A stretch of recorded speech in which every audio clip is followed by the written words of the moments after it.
Então, pessoal, vamos resolver hoje a questão referente ao motor de indução trifásico, tá? Ele fala aqui então que o motor de indução com rotor bobinado de dois polos, 208 volts, 60 Hz, conectado em Y, tem a potência nominal de 15 HP. Os dados do circuito equivalente são esses aqui, né? R1 0,2, R2 0,12, XM15, X1 0,41 e X2 0,41, tá? São todos aqui os dados do circuito elétrico equivalente do motor aqui que eu já trago aqui do lado, tá, para vocês. Aí depois ele fala aqui que as perdas mecânicas são 250, o núcleo são de 180, né? Essas mecânicas aqui a gente vai considerar que seja atrito e ventilação, tá? Embora ele não tenha falado aqui, para nossa resolução ficar mais concisa, né, mais correta, a gente vai tratar essas mecânicas como atrito e ventilação. E perdas no núcleo 180 watts, tá? Aí depois ele fala aqui considerando um escorregamento de 5%, né, considerando que a máquina vai estar trabalhando nesse escorregamento, que não necessariamente é o nominal, né, ele só fala aqui que é 5%, para a gente considerar 5%, ele pede então todos esses itens aqui, né, corrente de linha, potência de perdas Joule no estator, potência disponível no entreferro, potência convertida para forma mecânica, PConv, né, conjugado induzido, conjugado de carga, rendimento e a velocidade do motor em RPM, radianos por segundo. Primeiramente, para calcular a corrente de linha, né, eu preciso desenhar o circuito elétrico equivalente do motor, né, que é esse daqui, e fazer, né, como eu tenho a tensão de entrada dele, é um motor em ligação Y, então o modelo por fase aqui, a minha tensão vai ser 208 sobre raiz de 13, né, porque a ligação ela é Y, né, que nem o motor falou, que nem o exercício falou, né, do motor, e aqui eu tenho 208 volts de linha, então de fase eu tenho 208 sobre raiz de 3. Aí agora, fazendo o que eu posso fazer, né, eu posso calcular a impedância de Thevenin, né, impedância equivalente, e depois dividir a tensão de fase pela impedância, né, que eu achar, para calcular a corrente elétrica aqui de entrada, tá? Então é isso que a gente vai fazer, primeiramente. Só lembrando aqui também, pessoal, que como o R2 ele é uma função de S, né, e S é o escorregamento, então eu tenho que primeiro fazer a divisão de 0,12 pelo S que ele dá, né, que é 5%, para achar o valor desse termo aqui, tá? Então se eu dividir aqui 0,12 por 0,05, né, que é o escorregamento de 5%, eu vou ter aproximadamente aqui então 2,4, tá, que é o valor que vai ser do R2 nessa condição. Então eu vou fazer o equivalente aqui primeiramente desse paralelo aqui, né, do J15 com esses dois caras aqui, né, com essa impedância aqui, e depois vamos fazer tudo em série aqui com R1 mais JX1. Então aquele Z equivalente lá, né, Z equivalente é igual ao paralelo, né, que é da impedância do R2 mais JX2, que é 2,4, mais J 0,41, vezes J15, né, que é da reatância de magnetização, dividido pela soma de tudo isso, né, 2,4 mais J 0,41 mais J15. Isso aqui tudo vai dar aproximadamente, né, em notação polar aqui, 2,31, aliás, 341, né, ângulo de 18,54 graus, tá? Então essa daqui que é a impedância desse cara aqui. E agora para calcular a corrente elétrica é muito simples, né? A corrente de uma fase é o 208 sobre a raiz de 3, né? Então vamos fazer primeiramente esse cálculo aqui. Isso aqui vai dar 120 volts. Então o valor da corrente aqui vai ser 120 dividido pela impedância Z1, que é essa daqui, 0,2 mais J 0,41, mais o valor que a gente calculou aqui em cima, né, da impedância equivalente, que é 2,341, ângulo de 18,54, né. Até devia ter deixado aqui em notação retangular, né, tudo para ficar melhor, mas enfim. Calculando o valor dessa corrente elétrica, né, supondo aqui uma tensão ângulo de zero, primeiramente, né, a gente pode arbitrar o valor de um ângulo de tensão. Eu tenho o nosso IL aqui, né, a corrente de linha vai dar aproximadamente 44,76 amperes, tá? E o ângulo aqui de menos 25,5, tá? Então essa daqui que é a corrente de linha aqui, calculada através dos parâmetros do motor e para essa condição específica, né, de escorregamento de 5%, né?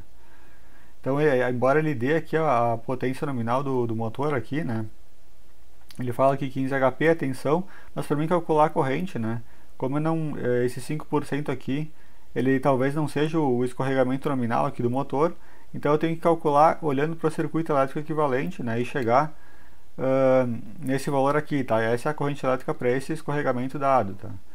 Aí depois na B as perdas já olho no estator, né? Como a gente já tem a corrente elétrica eficaz, é só multiplicar agora a corrente de uma fase aqui pela resistência R1, essa resistência aqui do estator, e depois multiplicar por 3, porque são 3 fases. Então perdas no cobre do estator, né? Este aqui que eu vou chamar, é 3 vezes a corrente de linha que a gente calculou ao quadrado, vezes a resistência R1 do modelo. Então 3 vezes 44,76 ao quadrado. Isso daqui vai dar então aproximadamente 1202 watts, tá? Então essa daqui que são as perdas no estator. Aí depois na C, potência disponível no entreferro, né, PAG. Agora a gente vai olhar aqui para a nossa figura aqui, né, que vai nos ajudar a entender o que a gente vai calcular. A potência PAG ou PF, né, a mesma coisa aqui de entreferro, e a potência que vem da entrada, né, desconta as perdas no cobre do estator, desconta as perdas do núcleo, e a potência que atravessa aqui o entreferro. Eu posso calcular então a potência de entrada com essa expressão aqui e depois descontar perdas no cobre do estator, que a gente acabou de calcular, e as perdas no núcleo que ele me dá, né? Mas eu posso também utilizar essa expressão aqui, né, que já me dá diretamente a potência aqui do entreferro, né, que é a potência aqui que vai estar toda em cima desse termo aqui, que é o R2 sobre S, né, esse termo aqui. Então essa potência aqui é a potência que efetivamente vai passar do entreferro para o rotor. Aí depois eu tenho ainda as perdas no rotor e tenho as perdas mecânicas, né, atrito e ventilação, antes da potência ser convertida para a potência de saída, né. Então vamos utilizar essa expressão aqui para calcular, né, a nossa potência de entreferro é igual a 3 vezes I2 ao quadrado vezes R2 sobre S, tá? Para mim calcular essa corrente elétrica I2 aqui, o que eu posso fazer é fazer o divisor de corrente, né? Eu sei que a corrente elétrica IL, que a gente acabou de calcular, né, que é o I1 aqui, na verdade, é a corrente que entra. A corrente que eu quero é a I2, né, que é a corrente que vai estar nesse ramo aqui. Então, para mim achar o I2, eu faço um divisor de corrente, né? Uma parte vai para a impedância de magnetização, que é o J15, e outra parte aqui vai para a impedância do motor que eu quero calcular, né, que é o JX2 mais R2, para essa aqui que é a que nos interessa. Então vamos fazer esse divisor de corrente, né? O meu I2 ele é igual à corrente total, que é 44,76, ângulo de menos 25,5, né?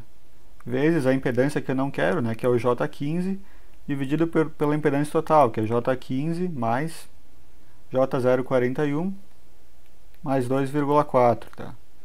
Então, o I2 vai me dar aproximadamente 43 amperes, ângulo de menos 16,6 graus, tá? Agora que eu tenho I2 e tenho R2 sobre S, eu posso calcular a potência, né, que viaja pelo entreferro, PF, essa potência aqui. Então, eu tenho 3 vezes 43 ao quadrado, vezes o R2 sobre S, né, que é o 0,12 sobre 0,05, que é a mesma coisa que 2,4, né, que a gente tinha calculado. Isso aqui vai dar aproximadamente 13,3 kW, tá? Então essa daqui que é a potência aqui que atravessa o entreferro, né, que chega no rotor, mas ainda não é a potência convertida. Agora na D ele pede a potência que é convertida efetivamente para a forma elétrica, tá? O PConv. Para separar a potência que atravessa o entreferro do PConv, né, eu posso dividir o meu R2 sobre S nesses dois termos aqui, tá? Então a potência que efetivamente vai ser convertida é a potência em cima dessa parcela aqui. Eu posso calcular, utilizar a corrente elétrica aqui para calcular a potência de perdas em cima do cobre do rotor e depois descontar da potência do entreferro, tá? É isso que eu vou fazer aqui. Então a minha potência PConv, ela é a potência do entreferro, né, que a gente calculou aqui, menos as perdas, né, que é 3 vezes I2 ao quadrado vezes R2, tá? que é a resistência do rotor. Lembrando que aqui não é R2 sobre S, tá? É só o R2. Ou também eu posso utilizar essa expressão aqui em cima, tá? Essa aqui do PConv também, que já foi dado direto, que é a expressão que me dá diretamente o PConv, tem que dar o mesmo resultado. Então isso aqui vai ficar igual a 13,3K menos 3 vezes 43 ao quadrado vezes 0,12, tá? Então isso aqui vai dar, Pconv vai dar aproximadamente 12,6 kW. Então desses 13,3, apenas 12,6 são convertidos para a forma mecânica. Porém, isso aqui ainda não é a potência de eixo, né? A potência de saída. Para descobrir a potência que chega no eixo, né, para o torque de saída, ainda tem que descontar as perdas por atrito e ventilação, né, que eu chamei lá no enunciado de perdas mecânicas, mas é atrito e ventilação. Então essa daqui é a resposta para o nosso Pconv. Aí depois ele pede na E e na F conjugado induzido e conjugado de carga, tá? Induzido e de carga. O conjugado induzido, ele é o conjugado que é a proveniente da potência de conversão, né? O conjugado que é efetivamente convertido.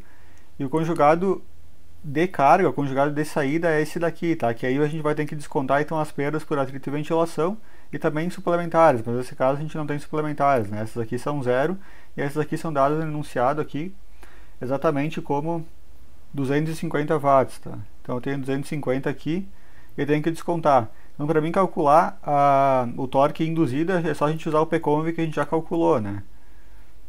Então o Pconv está aqui.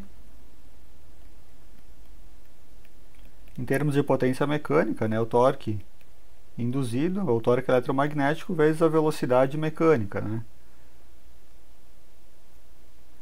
Então é exatamente essa expressão aqui, né, que eu tinha colocado aqui para a gente utilizar para o torque induzido. Só que a gente ainda não tem a velocidade mecânica, né? A gente teria só a síncrona. Então eu teria que calcular primeiramente a velocidade mecânica, né? Que inclusive ele vai pedir depois lá no último item do exercício, então eu já posso calcular esse cara aqui agora. Lembrando sempre daquela nossa relação básica, né? Entre frequência, número de polos, velocidade, né? E a constante 120.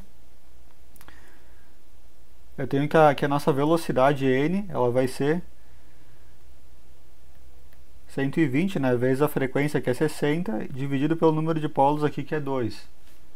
Então, cortando 2 aqui com 60, que vai ficar 30, né? Isso aqui vai ficar, então, 3.600 RPM. Só que essa velocidade aqui, pessoal, ela é a velocidade síncrona, né? Isso aqui, nessa expressão aqui, né? Não podemos esquecer que isso daqui é a velocidade síncrona. Eu quero a velocidade mecânica, né? Que é considerando o escorregamento. Então, calculando agora a velocidade mecânica, né? ômega-m, é a nossa velocidade que a gente calculou aqui, né? Essa daqui, 3.600, né? RPM, vezes a constante, que é 1 menos S, tá? Para descontar o escorregamento. Então, ômega-m, 3.600 vezes 1 menos 0,05 vai dar 3.420 RPM. Eu ainda preciso passar isso aqui para radiano por segundo, né? Para utilizar aqui na fórmula do torque. Então 3.420 vezes 2π sobre 60, né? Vai me dar então 358,14 radianos por segundo. Então agora sim eu posso voltar aqui em cima, né, para calcular o nosso torque induzido. Ele é igual à potência de conversão, Pconv, né, que é 12,6, dividido por 358,14, né, rádios por segundo. Isso aqui vai dar então aproximadamente 35,2 Nm de torque, tá?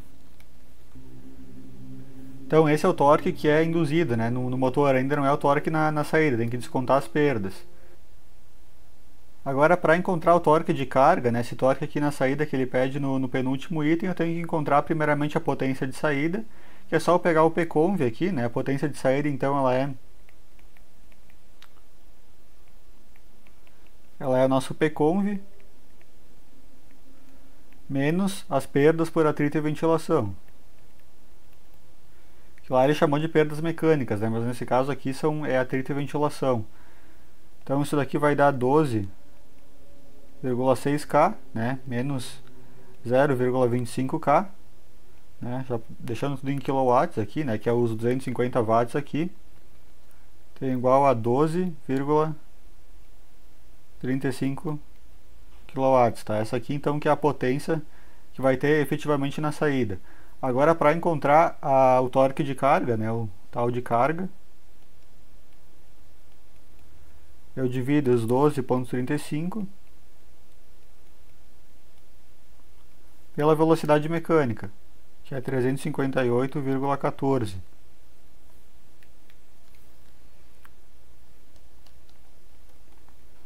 Aqui vai dar então 34,48 Nm, tá? Valor levemente inferior ao torque induzido, né, que a gente já tinha achado anteriormente. Aí depois, nos últimos dois itens, ele pede o rendimento do motor e a velocidade angular em RPM radiano por segundo. Isso aqui a gente já calculou, né, velocidade. Agora falta só calcular o rendimento. Então, para calcular o rendimento do motor, né, o rendimento de uma máquina elétrica qualquer, eu tenho a potência de saída, Pout, dividido pela potência de saída, mais a potência de perdas. Quais as perdas que a gente tem aqui no motor, aqui nesse caso aqui? A gente tem as perdas no cobre, né? Vamos olhar aqui para o diagrama de perdas. Eu tenho as perdas aqui no cobre. As perdas no cobre do estator, que são essas aqui, a gente calculou. Perdas no núcleo são dadas no exercício. Perdas no cobre do rotor também a gente calculou. Atrito e ventilação a gente tem. Então é só colocar tudo isso daí nas perdas ali e calcular então o rendimento do motor. Então, pessoal, finalizamos aqui o cálculo, tá? Já adiantei aqui, coloquei tudo aqui embaixo. Então, a potência de saída é essa daqui que a gente calculou, né? 12,35. Aqui, de novo, a potência de saída. Potência de perdas aqui no núcleo, né? Aqui, atrito e ventilação. Essa daqui é a potência de perdas no cobre do estator, né? No R1 que a gente calculou. E aqui no R2, tá? Que eu não tinha calculado o valor absoluto, mas eu tinha essa conta aqui, né? Da corrente I2. E da potência que é dissipada na resistência R2. Então, fazendo esse cálculo aqui, vocês vão chegar em 0,843 ou 84,3%, tá? Esse que é a eficiência do motor. Bom, pessoal, terminamos esse exercício aqui, né? Exercício longo, mas que explora bem ali o conceito de perdas no motor. Qualquer coisa, deixar nos comentários. Até a próxima aula. Valeu!